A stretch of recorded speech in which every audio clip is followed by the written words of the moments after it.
रात के करीब 11:30 बजे थे। शिमला की बर्फीली पहाड़ियों पर सड़कें लगभग सुनसान हो चुकी थीं। ठंडी हवाओं में एक सन्नाटा घुला हुआ था। अविनाश, जो दिल्ली से कार चलाकर शिमला घूमने आया था, अपनी गाड़ी को धीरे धीरे पहाड़ी रास्तों पर चला रहा था।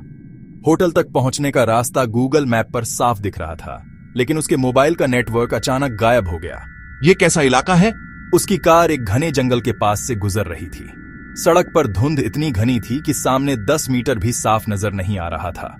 अचानक गाड़ी की हेडलाइट में एक आकृति उभरी, सफेद साड़ी पहने, खुले बालों वाली एक औरत। अविनाश ने तुरंत ब्रेक मारा। गाड़ी जोर से झटकी खाकर रुकी। उसका दिल तेजी से धड़कने लगा। औरत बिल्कुल सड़क के बीचों बीच खड़ी थी। उसका चेहरा धुंध में साफ नजर नहीं आ रहा था। मैडम, आप ठीक हैं? कोई जवाब नहीं, बस हल्की हंसी की आवाज गूंजी। अविनाश के शरीर में सिहरन दौड़ गई।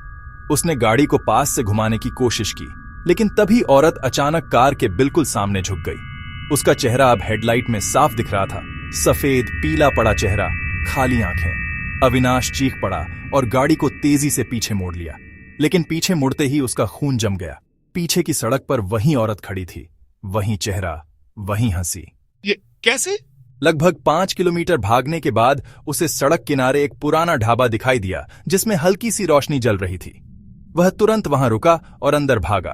बाबा, यहां सड़क पर कोई औरत है, सफेद साड़ी में, बहुत डरावनी। तुमने उसे देख लिया? क्या मतलब? ये जंगल अभिशप्त है।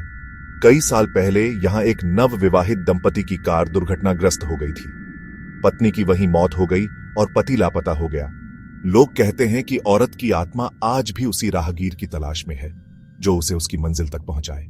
लेकिन मैंने उसे 2 बार देखा, आगे भी और पीछे भी। बेटा, अब तुम चाहकर भी यहां से बच नहीं सकते। अविनाश ने चौंक कर बूढ़े को देखा। तभी ढाबे की टिमटिमाती रोशनी अचानक बुझ गई। अंधेरे में वही औरत की हंसी गूंज उठी। अविनाश ने टॉर्च ऑन की, लेकिन उसके हाथ से टॉर्च गिर पड़ी, क्योंकि ढाबे के कोने में वही औरत खड़ी थी, बिल्कुल पास, उसे घूरती हुई। उसकी आंखें अब खून सी लाल थीं। नहीं, दूर रहो। वह दौड़ते हुए गाड़ी तक पहुंचा और तेजी से इंजन स्टार्ट किया।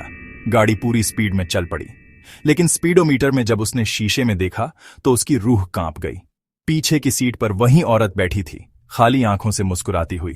गाड़ी धुंध में गायब हो गई और उसके बाद उस रास्ते से गुजरने वाले लोगों ने केवल एक ही बात बताई। धुंध में एक कार रात को बिना ड्राइवर के चलती दिखाई देती है और पीछे की सीट पर एक औरत हंस रही होती है।